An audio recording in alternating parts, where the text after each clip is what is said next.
Praise the lord. ದೇವರ ಒಳ್ಳೆಯ ಮತ್ತು ಪ್ರೀತಿಯ ಸೃಷ್ಟಿಯಾದ ನನ್ನ ಸಹೋದರ ಸಹೋದರಿಯರೇ, ನಿಮ್ಮೆಲ್ಲರಿಗೂ ನಮ್ಮ ರಕ್ಷಕನಾದ ಯೇಸು ಕ್ರಿಸ್ತನ ಹೆಸರಿನಲ್ಲಿ ವಂದನೆ ಹಾಗೂ ಈ ದಿನದ ವಾಕ್ಯ ಧ್ಯಾನಕ್ಕಾಗಿ ಸ್ವಾಗತ. ಪ್ರಾರ್ಥನೆ ಮಾಡಿಕೊಳ್ಳೋಣ.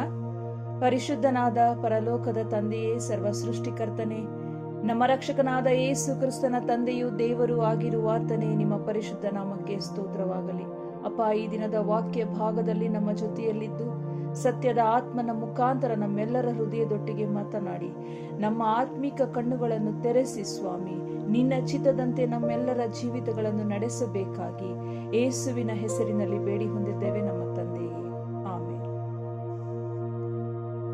ಕರ್ತನಲ್ಲಿ ಪ್ರಿಯರೇ, ಈ ದಿನದ ವಾಕ್ಯ ಸಂದೇಶದ ಟೈಟಲ್ ನೀವೀಗಾಗಲೇ ನೋಡಿದ್ದೀರಿ. ಕ್ರೈಸ್ತ ಸಹೋದರನಾದರೂ ವಿಗ್ರಹಾರಾಧಕ. ಏನ್ ಸಿಸ್ಟರ್, ಈ ತರ ಟೈಟಲ್ ಕೊಟ್ಟಿದ್ದೀರಾ? ಇದು ಸರಿನಾ? ಇದು ನಮಗೆ ಇಷ್ಟ ಆಗ್ಲಿಲ್ಲ ಅನ್ನೋದು ನಿಮ್ಮ ಪ್ರಶ್ನೆ ಆದ್ರೆ ಅದಕ್ಕೆ ನನ್ನ ಉತ್ತರ, ಇದನ್ನ ನಾನು ಊಹಿಸಿ ಹಾಕಿಲ್ಲ. ಬದಲಾಗಿ ನಾವು ಗೌರವಿಸುವ, ಪ್ರೀತಿಸುವ ಸತ್ಯವೇದದಲ್ಲಿ ಬರೆಯಲ್ಪಟ್ಟಿರುವ ವಾಕ್ಯವೇ ಇದು. ಪ್ರಿಯರೇ, ವ್ಯೂಸ್ ಜಾಸ್ತಿ ಬರ್ಲಿ ಅನ್ನೋ ಕಾರಣಕ್ಕೆ ಈ ಟೈಟಲ್ನ ನಾನು ಹಾಕಿಲ್ಲ. ಬದಲಾಗಿ ಎಲ್ಲರಿಗೂ ವಿಷಯ ತಿಳಿಯಬೇಕು ಅಂತ ಹಾಕಿದ್ದೀನಿ. 10 ಜನ ನೋಡಿದ್ರೂ ಪರವಾಗಿಲ್ಲ, ನೋಡಿದಂತ 10 ಜನಕ್ಕೂ ಸತ್ಯದ ಪರಿಜ್ಞಾನ ದೊರಕಿ ಅವರೆಲ್ಲರೂ ದೇವರ ಕೃಪೆಗೆ ಪಾತ್ರರಾದರೆ ನನಗಷ್ಟೇ ಸಾಕು. ನೋಡಿ, ಗಮನವಿಟ್ಟು ಕೇಳಿ. 1 ಕೊರಿಂಥದವರಿಗೆ ಬರೆದ ಪತ್ರಿಕೆ 5ನೇ ಅಧ್ಯಾಯ 11ನೇ ವಚನದಲ್ಲಿ ಈ ರೀತಿಯಾಗಿ ಬರೆಯಲ್ಪಟ್ಟಿದೆ, ಆದರೆ ಕ್ರೈಸ್ತ ಸಹೋದರನೆನಿಸಿಕೊಂಡವನು ಜಾರನಾದರೂ, ಲೋಭಿಯಾದರೂ, ಸುಲುಕೊಳ್ಳುವವನಾದರೂ, ವಿಗ್ರಹಾರಾಧಕನಾದರೂ, ಕುಡಿಕನಾದರೂ ಆಗಿದ್ದ ಪಕ್ಷದಲ್ಲಿ ಅವನ ಸಹವಾಸ ಮಾಡಬಾರದು. ಪ್ರಾರಂಭದಲ್ಲಿ ಏನ್ ಬಂದಿದೆ? ಕ್ರೈಸ್ತ ಸಹೋದರನೆನಿಸಿಕೊಂಡವನು ಜಾರನಾದರೂ, ಲೋಭಿಯಾದರೂ, ಸುಲುಕೊಳ್ಳುವವನಾದರೂ, ವಿಗ್ರಹಾರಾಧಕನಾದರೂ, ಕುಡಿಕನಾದರೂ ಆಗಿದ್ದ ಪಕ್ಷದಲ್ಲಿ ಅವನ ಸಹವಾಸ ಮಾಡಬಾರದು. ಪ್ರಿಯರೇ, ಈಗ ಸಮಾಧಾನ ಆಯ್ತಾ? ಇಲ್ಲೇ ಬರೆಯಲ್ಪಟ್ಟಿದೆ ಕ್ರೈಸ್ತ ಸಹೋದರನೆನಿಸಿಕೊಂಡವನು ಅಂತ. ಹಾಗಾದ್ರೆ ಯಾರನ್ನ ಕುರಿತು ಈ ವಾಕ್ಯ ಮಾತಾಡ್ತಾ ಇದೆ ಅಂತ ತಿಳ್ಕೊಳ್ಳೋಣ. ಕರ್ತನಲ್ಲಿ ಪ್ರಿಯರೇ, ವಿಗ್ರಹಾರಾಧಕರು ಎಂದರೆ ನಮಗೆ ಬರುವ ಮೊಟ್ಟ ಮೊದಲ ಆಲೋಚನೆ ಕ್ರೈಸ್ತೇತರರು ಅಥವಾ ಕ್ರಿಸ್ತನನ್ನು ಅರಿಯದವರು, ಪ್ರೀತಿಸದವರು, ಮೂರ್ತಿ ಪೂಜಕರು ಅಂತ ಆಲೋಚನೆ ಬರುತ್ತೆ. ಆದರೆ ಪ್ರಿಯರೇ, ರೋಮಾಪುರದವರಿಗೆ ಬರೆದ ಪತ್ರಿಕೆ 2ನೇ ಅಧ್ಯಾಯ 12ರಿಂದ 15 ವಚನಗಳವರೆಗೂ ನಾವು ಗಮನವಿಟ್ಟು ಓದಿ ಅದನ್ನು ಸರಿಯಾಗಿ ಅರ್ಥ ಮಾಡಿಕೊಳ್ಳೋದಾದ್ರೆ ಸತ್ಯ ಏನು ಎನ್ನುವುದು ನಮಗೆ ಅರಿವಾಗುತ್ತೆ. ರೋಮಾಪುರದವರಿಗೆ ಬರೆದ ಪತ್ರಿಕೆ 2ನೇ ಅಧ್ಯಾಯ 12ರಿಂದ 15 ವಚನಗಳು. ದೇವರಿಗೆ ಪಕ್ಷಪಾತವಿಲ್ಲ. ಧರ್ಮಶಾಸ್ತ್ರವಿಲ್ಲದವರಾಗಿ ಪಾಪ ಮಾಡಿದವರು ಧರ್ಮಶಾಸ್ತ್ರವಿಲ್ಲದವರಾಗಿ ನಾಶ ಹೊಂದುವರು. ಆದರೆ ಧರ್ಮಶಾಸ್ತ್ರ ಉಳ್ಳವರಾಗಿದ್ದು ಪಾಪ ಮಾಡಿದವರು ಧರ್ಮಶಾಸ್ತ್ರಕ್ಕನುಸಾರವಾಗಿ ತೀರ್ಪನ್ನು ಹೊಂದುವರು. ಧರ್ಮಶಾಸ್ತ್ರ ಕೇಳಿದ ಮಾತ್ರದಿಂದಲೇ ಯಾರೂ ದೇವರ ಸನ್ನಿಧಿಯಲ್ಲಿ ನೀತಿವಂತರಾಗುವುದಿಲ್ಲ. ಅದನ್ನು ಅನುಸರಿಸುವವರೇ ನೀತಿವಂತರೆಂದು ನಿರ್ಣಯಿಸಲ್ಪಡುವರು. ಗಮನಿಸ್ರಿ, ಧರ್ಮಶಾಸ್ತ್ರವಿಲ್ಲದ ಅನ್ಯ ಜನರು ಸ್ವಾಭಾವಿಕವಾಗಿ ಧರ್ಮಶಾಸ್ತ್ರದಲ್ಲಿ ಹೇಳಿದಂತೆ ನಡೆದರೆ ಅವರು ಧರ್ಮಶಾಸ್ತ್ರವಿಲ್ಲದವರಾಗಿದ್ದರೂ ತಾವೇ ತಮಗೆ ಧರ್ಮ ಪ್ರಮಾಣವಾಗಿದ್ದಾರೆ. ಹೇಗೆಂದರೆ ಅವರು ಧರ್ಮಶಾಸ್ತ್ರದ ತಾತ್ಪರ್ಯ ತಮ್ಮ ಹೃದಯದಲ್ಲಿ ಬರದದೆ ಎಂಬುದನ್ನು ತೋರ್ಪಡಿಸುತ್ತಾರೆ. ಇದಕ್ಕೆ ಅವರ ಮನಸ್ಸು ಸಹ ಸಾಕ್ಷಿ ನುಡಿಯುತ್ತದೆ. ಅವರ ಯೋಚನೆಗಳು ವಾದಿ ಪ್ರತಿವಾದಿಗಳಂತೆ ಇದು ತಪ್ಪೆಂದು ತಪ್ಪಿಲ್ಲವೆಂದು ಸೂಚಿಸುತ್ತವೆ ಎಂದು ಬರೆಯಲ್ಪಟ್ಟಿದೆ. ಕರ್ತನಲ್ಲಿ ಪ್ರಿಯರೇ, ನಿಜವಾದ ಅಥವಾ ದೇವರು ಒಪ್ಪುವಂತಹ ಕ್ರೈಸ್ತರಾಗಿ ನಾವು ಈ ಲೋಕದಲ್ಲಿ ಜೀವಿಸುವುದು ಬಹಳ ಕಷ್ಟ, ಆದಾಗ್ಯೂ ಸಾಧ್ಯ. ಇತರರನ್ನು ದೂಷಿಸದೆ, ಬೆರಳು ಮಾಡಿ ತೋರಿಸದೆ, ನಮ್ಮನ್ನು ನಾವು ಸರಿಪಡಿಸಿಕೊಂಡು ನಮ್ಮ ಜೀವನವನ್ನು ನಾವು ದೇವರ ಚಿತ್ತಕ್ಕೊಪ್ಪಿಸಿಕೊಟ್ಟು ಅದರಂತೆಯೇ ನಡೆಯಬೇಕು. ಯಾಕಂದ್ರೆ ಪ್ರಿಯರೇ, ಈ ರೀತಿಯಾದಂತಹ ವಚನಗಳನ್ನ ನೋಡಿದ್ರೆ ನಾವು ಫಸ್ಟ್ ನೋಡೋದು ಕ್ರೈಸ್ತೇತರರನ್ನ, ಕ್ರಿಸ್ತನನ್ನ ಅರಿಯದವರನ್ನ. ಆ ರೀತಿಯಾಗಿ ನಾವು ಮಾಡಬಾರದು. ಮುಂದೆ ನೋಡ್ರಿ, 1 ತಿಮೋತಿಯವರಿಗೆ ಬರೆದ ಪತ್ರಿಕೆ 2ನೇ ಅಧ್ಯಾಯ 4ನೇ ವಚನ. 1 ತಿಮೋತಿ 2ನೇ ಅಧ್ಯಾಯ 4ನೇ ವಚನ. ಎಲ್ಲಾ ಮನುಷ್ಯರು ರಕ್ಷಣೆಯನ್ನು ಹೊಂದಿ ಸತ್ಯದ ಜ್ಞಾನಕ್ಕೆ ಸೇರಬೇಕೆಂಬುದು ಆತನ ಚಿತ್ತವಾಗಿದೆ.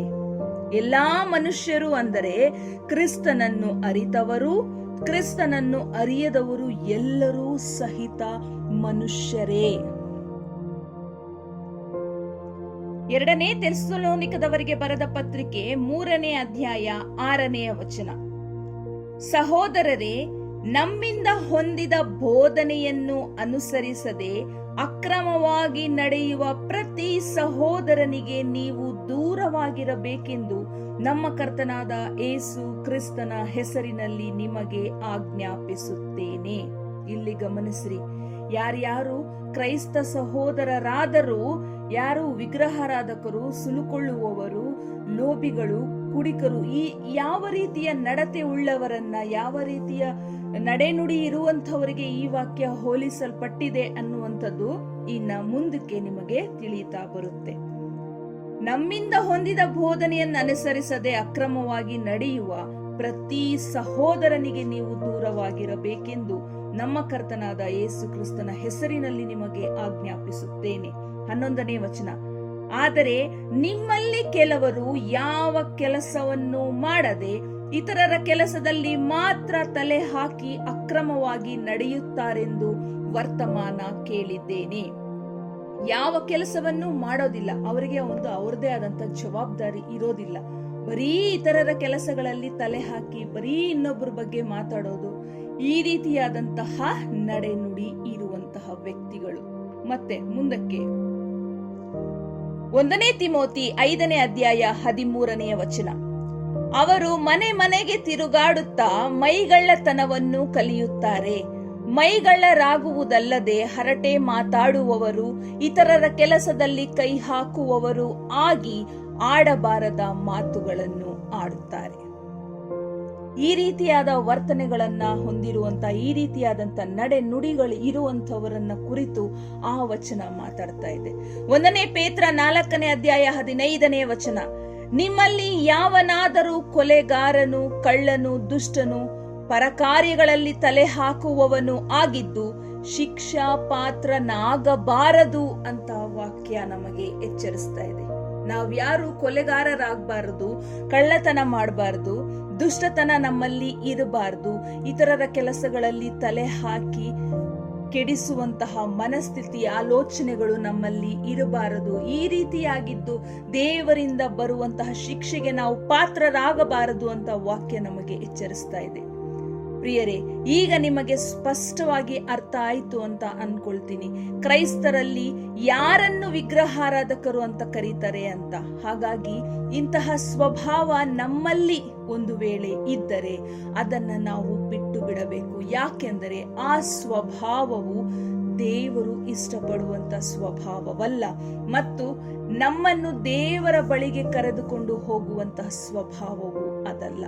ಕ್ರೈಸ್ತರಾಗಿರುವ ನಾವುಗಳು ಹೇಗೆ ದೇವರು ಮೆಚ್ಚುವ ರೀತಿಯಲ್ಲಿ ನಡೆಯಬೇಕು ಅಂದ್ರೆ 1 ಥೆಸಲೋನಿಕದವರಿಗೆ ಬರೆದ ಪತ್ರಿಕೆ 5ನೇ ಅಧ್ಯಾಯ 14ರಿಂದ 21 ವಚನಗಳು. ಸಹೋದರರೇ, ಅಕ್ರಮವಾಗಿ ನಡೆಯುವವರಿಗೆ ಬುದ್ಧಿ ಹೇಳಿರಿ, ಮನಗುಂದಿದವರನ್ನು ಧೈರ್ಯಪಡಿಸಿರಿ, ಬಲಹೀನರಿಗೆ ಆಧಾರವಾಗಿರಿ, ಎಲ್ಲರಲ್ಲಿಯೂ ದೀರ್ಘ ಶಾಂತರಾಗಿರಿ ಎಂದು ನಿಮ್ಮನ್ನು ಪ್ರಬೋಧಿಸುತ್ತೇನೆ. ಯಾರೂ ಅಪಕಾರಕ್ಕೆ ಅಪಕಾರ ಮಾಡದಂತೆ ನೋಡಿಕೊಳ್ಳಿರಿ. ಯಾವಾಗಲೂ ನೀವು ಒಬ್ಬರಿಗೊಬ್ಬರು ಹಿತವನ್ನು ಮಾಡಿಕೊಂಡಿರುವುದಲ್ಲದೆ ಎಲ್ಲರಿಗೂ ಹಿತವನ್ನು ಮಾಡುವವರಾಗಿರಿ. ಯಾವಾಗಲೂ ಸಂತೋಷಿಸಿರಿ, ಎಡಬಿಡದೆ ಪ್ರಾರ್ಥನೆ ಮಾಡಿರಿ, ಎಲ್ಲದರಲ್ಲಿಯೂ ಕೃತಜ್ಞತಾ ಸ್ತುತಿ ಮಾಡಿರಿ. ಇದೇ ನಿಮ್ಮ ವಿಷಯವಾಗಿ ಕ್ರಿಸ್ತ ಯೇಸುವಿನಲ್ಲಿ ತೋರಿ ಬಂದ ದೇವರ ಚಿತ್ತ. ಪವಿತ್ರಾತ್ಮನನ್ನು ನಂದಿಸಬೇಡಿರಿ, ಪ್ರವಾದನೆಗಳನ್ನು ಹೀನೈಸಬೇಡಿರಿ, ಆದರೆ ಎಲ್ಲವನ್ನು ಪರಿಶೋಧಿಸಿ ಒಳ್ಳೆಯದನ್ನು ಭದ್ರವಾಗಿ ಹಿಡಿದುಕೊಳ್ಳಿರಿ.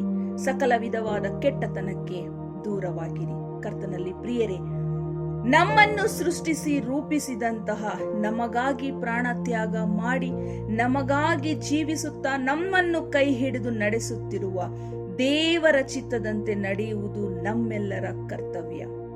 ಹಾಗಾಗಿ ಅದರಂತೆ ನಡೆಯಲು, ಅದನ್ನು ಅರ್ಥ ಮಾಡಿಕೊಂಡು ದೇವರು ಮೆಚ್ಚುವ ರೀತಿಯಲ್ಲಿ ನಾವು ಆತನ ಮಕ್ಕಳಾಗಿ ಆತನಿಗೆ ಜೀವಂತ ಸಾಕ್ಷಿಗಳಾಗಿ ಜೀವಿಸುವಂಥದ್ದು ಬಹಳ ಮುಖ್ಯ.